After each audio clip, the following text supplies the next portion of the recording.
Hey everybody, Security Dave here, and in this video we're going to start creating passwords in Lastpass. If you haven't already, please watch the previous videos about creating an account and setting up multi-factor authentication. So there are multiple ways to create entries within Lastpass with your passwords. The first one we'll cover is manually creating these password entries. So if you have a list of passwords already and you know what you'd like to use or enter them as, just click on your LastPass icon and go to Open My Vault, which will take you to your main Vault page. If you'd like to enter manually within this window, just click on the Add Item at the bottom right and the plus and enter password.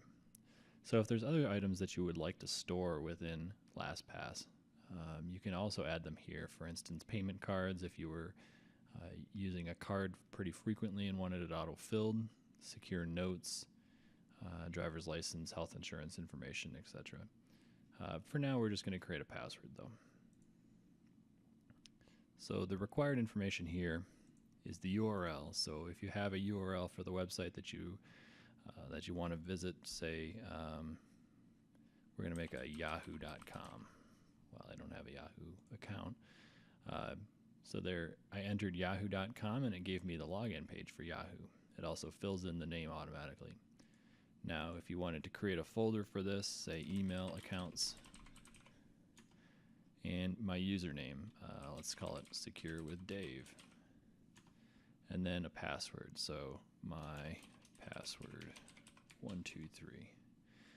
I don't actually have a Yahoo account, so I'll just use that here. Now, for your notes section, if you wanted to add security questions, things like that, this would be a good place for security question answers. My dog Spot. This would be a great place to store that information that you don't have to remember. I also use the password generator oftentimes to create security questions or security answers, so that these answers don't have to be actually about you.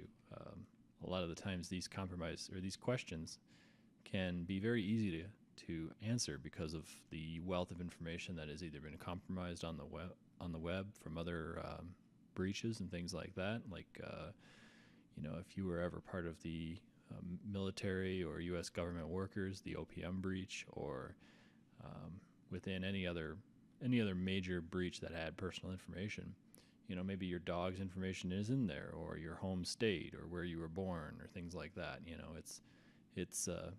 There's just a wealth of information about people out there, including social media.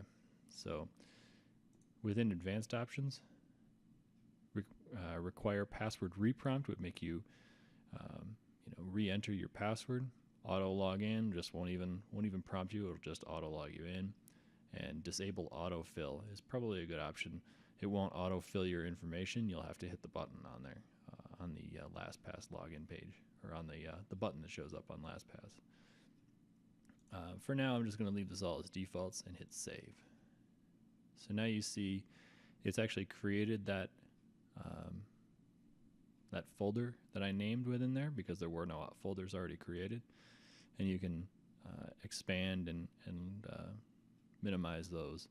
So now I do have a Yahoo page, or a Yahoo Secure with Dave, and it has my login information in here. So if you needed to edit something, you can go into edit. You can also share it, or you can delete it.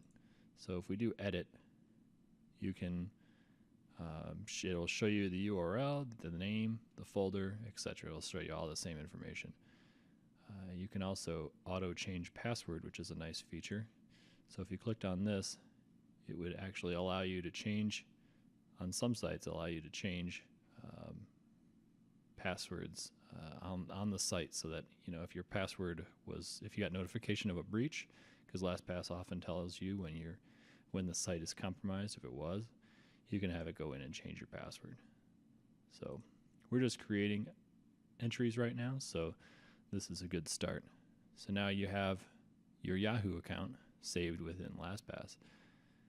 Now the other way to do it is if you load the LastPass plugin and make sure you're signed in, so this will be red, and then go to any page that you want to use, and when you sign up for items, sign up or sign in to websites, it'll ask you, would you like to store it?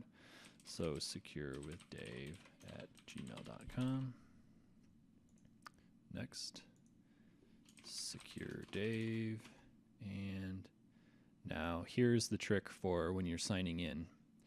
If you'd like to, the use of this password manager is to make sure that you're not reusing the same password on every site.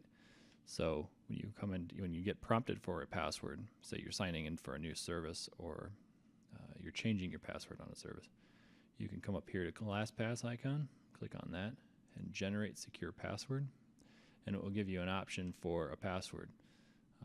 I would stick with all characters unless it's required.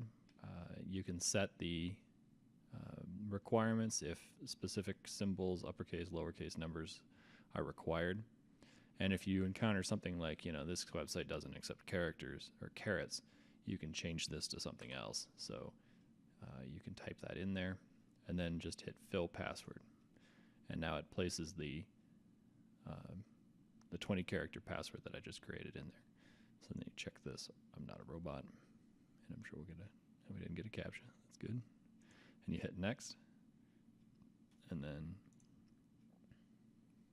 now when you hit this, it says this site has been added to your Lastpass vault, reddit.com.